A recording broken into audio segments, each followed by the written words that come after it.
H1B visa ये शब्द आज सोशल मीडिया में सबसे ज्यादा चर्चाओं में है और सोशल मीडिया पर आज बहुत सारे लोग इस शब्द के जरिए ये कह रहे हैं कि जिस तरह से डोनाल्ड ट्रंप ने H1B वीजा के लिए $1 लाख यानी 80 लाख रुपए की फीस लगाई है, वो मोदी की सत्ता वाले भारत की कमजोर विदेश नीति को दिखाता है। आज आप ये जानेंगे कि H1B वीजा आखिर होता क्या है, क्या वाकई एक वीजा से भारत की विदेश नीति का आकलन करना सही है, और राहुल गांधी को ये क्यों लगता है कि भारत का प्रधानमंत्री यानी मोदी कमजोर पीएम है।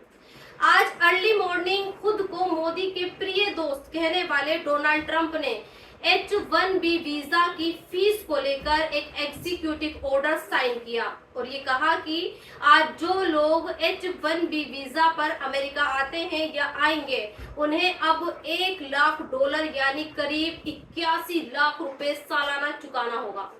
वैसे तो ट्रंप का ये एग्जीक्यूटिव ऑर्डर पूरी दुनिया के लिए है, लेकिन इसकी सबसे ज्यादा चर्चा हमारे देश में हो रही है और वो इसलिए हो रही है क्योंकि H1B वीजा सबसे ज्यादा हमारे देश के लोग लेते हैं।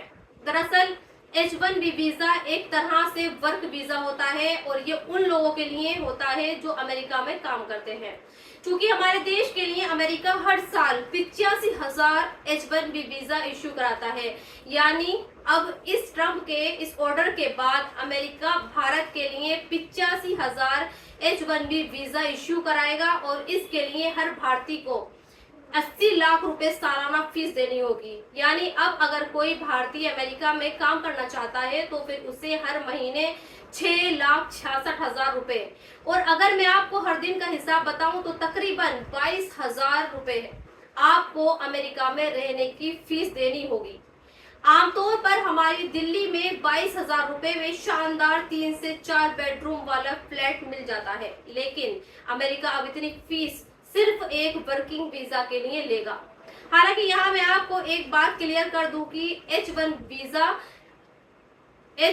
वीजा के लिए जो $1 लाख दिए जाएंगे वो कंपनी की तरफ से दिए जाएंगे। मान लीजिए आपको अमेरिका की किसी कंपनी में नौकरी करने का ऑफर मिला और वो कंपनी आपको अमेरिका बुलाना चाहती है तो H1B वीजा के लिए पैसा वो कंपनी पे करती है। अब सवाल यहाँ ये पैदा होता है कि क्या इतनी रकम का भुगतान करके अमेरिका की कंपनियां भारत के लोगों को अपने देश में काम करने के लिए बुलाएंगी। खैर, अमेरिका का ये नया नियम 21 सितंबर यानी कल से लागू हो रहा है। अब इस पर सवाल भी आते हैं कि क्या अमेरिका का ये नया एग्जीक्यूटिव ऑर्डर भारत की कमजोर विदेश नीति को दिखाता है। क्या ये नया ऑर्डर पीएम मोदी को कमजोर पीएम साबित करता है? तो इसका जवाब ये है कि अमेरिका का H1B वीजा पर ये आदेश दुनिया के सभी देशों के लिए है। ये पाकिस्तान के लिए भी है, ये इंग्लैंड के लिए भी है। तो अगर राहुल गांधी को ये लगता है कि एक वर्किंग वीजा की फीस बढ़ाने से देश का पीएम कमजोर होता है, तो फिर ब्रिटेन का पीएम भी कमजोर है, पाकिस्तान का पीएम भी कमजोर है। क्योंकि जिस तरह से हमारे देश के लोग अमेरिका में जाकर काम करते हैं, उसी तरह से दुनिया के दूसरे देश के लोग भी वहां जाकर काम करते हैं। हाँ, चूंकि भारतीयों को उनके टैलेंट की वजह से अमेरिका की कंपनियां ज्यादा बुलाती हैं, लिहाजा ट्रंप के इस एग्जीक्यूटिव ऑर्डर के बाद ये मुमकिन है कि अमेरिकी कंपनियां इस भारी भरकम पेनल्टी की वजह से भारतीयों को बुलाने में कतराएं। लेकिन अमेरिका ये जानता है कि भारत के बिना उसका काम नहीं चलेगा, और इसलिए आज मैं आपसे कह रही हूँ कि अगले कुछ दिनों या फिर कुछ महीनों में आप ये देखेंगे कि अमेरिका ने अपने इस फैसले को बदल लिया है। और दोस्तों, आपसे एक सवाल, कि आप ये समझते हैं कि किसी पंपलेट या फिर किसी पर्चे पर आई लव मोहम्मद लिखने से मोहम्मद से सच्ची मोहब्बत का इजहार हो जाएगा, या फिर मोहम्मद से मोहब्बत के इजहार करने के लिए कोई और तरीके होने चाहिए? खैर, ये सवाल इसलिए उठा है क्योंकि पहले वो समझिए, उत्तर प्रदेश के कानपुर शहर से आई लव मोहम्मद लिखे पंपलेट को हाथ में लेकर लहराने पर FIR दर्ज हो चुकी है, और कई दूसरे शहरों में भी इसी तरह के पंपलेट को लेकर कुछ झड़पें हुई हैं और कई जगह पर वायलेंस भी हुआ है। अब मुसलमान ये कह रहे हैं कि आखिर क्यों मोहम्मद से मोहब्बत के इजहार पर भी उन पर FIR क्यों की जा रही है। गुजरात के गोधरा में हिंसा हो चुकी है। यहाँ कुछ लोगों ने पुलिस पर थाने पर हमला किया है। हैदराबाद में लोग सड़कों पर उतर आए हैं।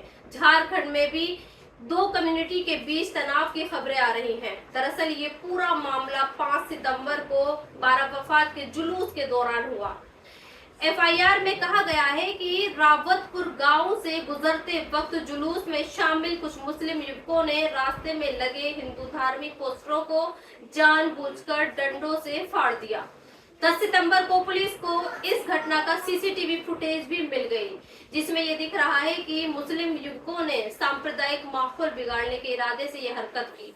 यानी मीडिया रिपोर्ट्स ये बता रही है कि एफआईआर असल में आई लव मोहम्मद लिखने पर नहीं हुई, बल्कि आई लव मोहम्मद लिखे पोस्टर को लेकर जब कुछ लोग हिंदू धर्म के पोस्टर्स को फाड़ा और माहौल बिगाड़ने की कोशिश की तो उसको लेकर हुई।